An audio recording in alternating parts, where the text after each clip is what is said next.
नमस्कार दोस्तों, मैंने आप लोगों से लास्ट वीडियो में बात करी थी पब्लिक प्रोविडेंट फंड और नेशनल पेंशन सिस्टम या फिर न्यू पेंशन स्कीम। इन दोनों में से आप लोगों के लिए कौन सा बेस्ट होगा। इनमें आप लोगों को मैंने पूरी डिटेल दी थी कि किस तरह से एनपीएस काम करता है, किस तरह से एनपीएस से आप लोगों की लाखों की महीने की पेंशन क्रिएट हो सकती है, पब्लिक प्रोविडेंट फंड से किस तरह से करोड़ों का फंड बन सकता है। साथ ही मैंने बताया था कि पब्लिक प्रोविडेंट फंड से भी आप लोगों को किस तरह से लाखों की पेंशन जनरेट हो सकती है। आई बटन को जरूर चेक कीजिए लास्ट वीडियो चेक करने के लिए। अगर आप लोगों ने वो वीडियो नहीं देखी है तो ये वीडियो समझने में थोड़ा सा आप लोगों को प्रॉब्लम हो सकती है, तो आप लोग नीचे वीडियो के डिस्क्रिप्शन को भी चेक कर लीजिएगा और आई बटन को भी देख लीजिएगा।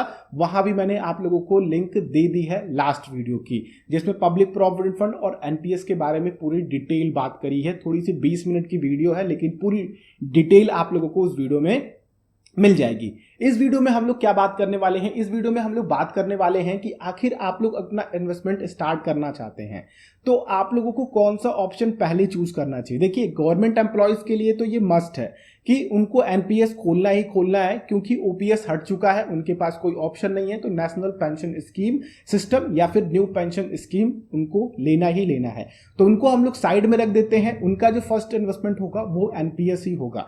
लेकिन अगर हम लोग बात करते हैं प्राइवेट एम्प्लॉयज की या फिर जो सेल्फ एम्प्लॉयड हैं, जो ऑन कर रहे हैं, जो 18 साल से ऊपर हो गए हैं और 65 साल के बीच में हैं, तो देखिए आप 55 साल के बीच में हैं, तो आप लोगों के लिए क्या है कि आप लोग अपना इन्वेस्टमेंट दो तरीके से कर सकते हैं। सबसे पहले तो आप लोगों की कैटेगरी क्या है ये डिसाइड कीजिए।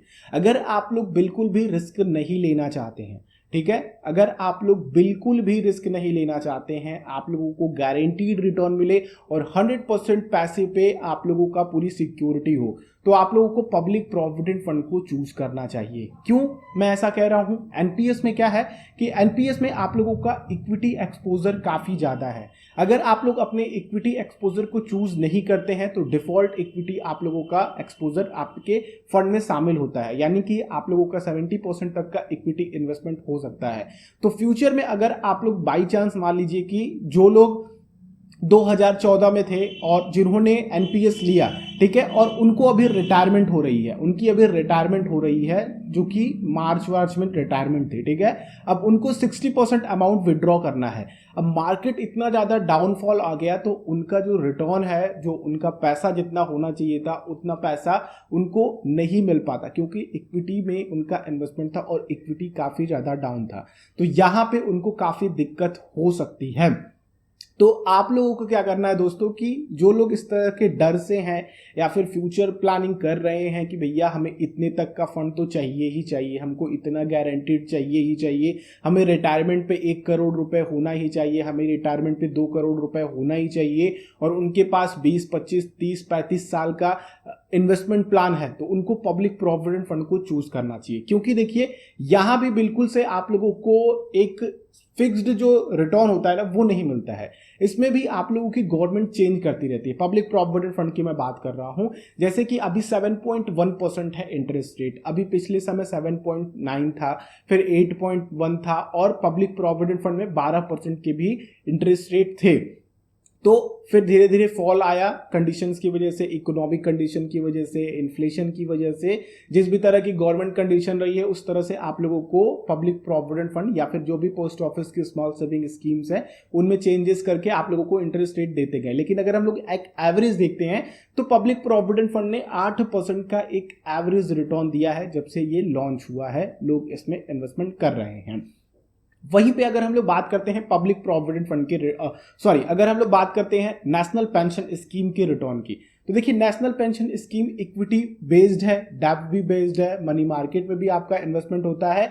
तो जितना आप लोगों का इक्विटी में इन्वेस्टमेंट होगा उतना अच्छा आप लोगों को रिटर्न मिल सकता है फ्यूचर में। लेकिन इक्विटी मार्केट अगर क्रैश हुआ तो फिर वहां पर रिटर्न भी आप लोगों का वैरी कर सकता है। तो अगर आप लोग दोस्तों देखते हैं निफ्टी को, सेंसेक्स को, तो इवन पास्ट ईयर्स और अभी तक लगभग 12% के मूव आप लोगों को एक्सपोजर देखने को मिले हैं, 12% के मूव आप लोगों को इक्विटी में देखने को मिले हैं। अगर आप लोग सेंसेक्स और निफ्टी को देखते हैं तो उनमें आप लोगों का सालाना 12% का सीएजीआर रिटर्न मेंटेन हुआ है, ठीक है, सीएजीआर यानी कि इन्फ्लेशन को हटा देते हैं तो 12% तक की ग्रोथ सेंसेक्स और निफ्टी में देखने को मिली है जब से ये मार्केट में लिस्टेड हैं, जब से हम लोग उसको ट्रैक कर रहे हैं। तो ओवरऑल दोस्तों अगर आप लोग देखते हैं तो आप लोगों का अगर एनपीएस एक्सपोजर ज़्यादा होता है तो आप लोग 10% से ज़्यादा के रिटर्न निकाल सकते हैं और अच्छी पेंशन, अच्छे फंड क्रिएट कर सकते हैं अपने रिटायरमेंट पे। लेकिन उसी के उलट अगर मार्केट क्रैश हुआ तो आप लोगों का वैरी कर सकता है।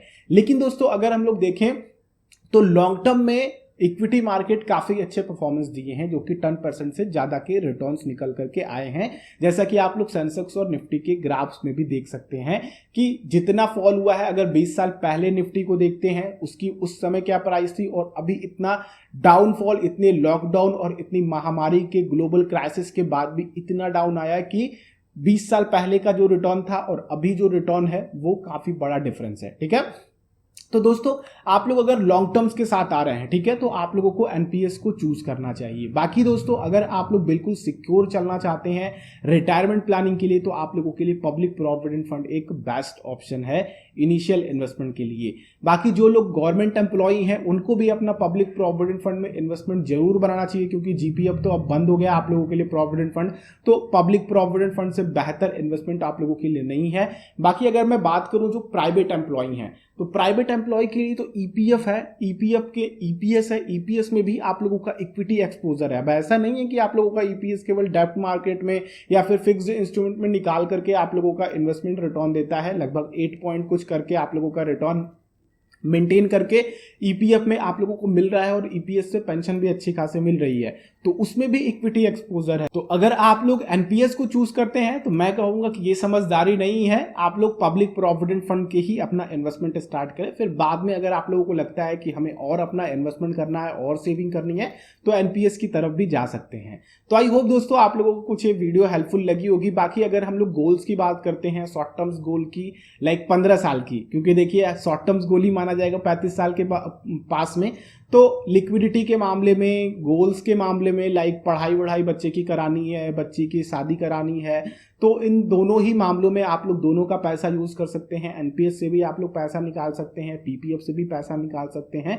तो अगर आप लोगों के पास इस तरह के गोल्स हैं तो आप लोग पब्लिक प्रोविडेंट फंड को ही खोलिएगा, एनपीएस का पैसा मत छुइएगा, क्योंकि आप लोगों ने उसको रिटायरमेंट के लिए रख रखा है। तो पब्लिक प्रोविडेंट फंड के साथ अपने गोल्स बनाइए, जो छोटे छोटे गोल्स है, लाइक बच्चों की शादी के लिए, पढ़ाई के लिए, हायर एजुकेशन के लिए। आई होप ये वीडियो आप लोगों को हेल्पफुल लगी हो। किसी तरह के क्वेश्चन होंगे तो कमेंट बॉक्स में जरूर छोड़िएगा। ये वीडियो अच्छी लगी हो तो लाइक कीजिएगा। अगर आप लोगों का कोई सजेशन हो इस वीडियो को लेकर के, या फिर अगर आप लोगों को लगता है कि इस पॉइंट को भी लेना चाहिए तो वो भी कमेंट करके बता सकते हैं। और अगर आप लोग डीमैट अकाउंट क्रिएट करके शेयर मार्केट में, म्यूचुअल फंड में इन्वेस्टमेंट करना चाहते हैं, गोल्ड में इन्वेस्टमेंट करना चाहते हैं, तो वीडियो के डिस्क्रिप्शन को चेक कर लीजिए।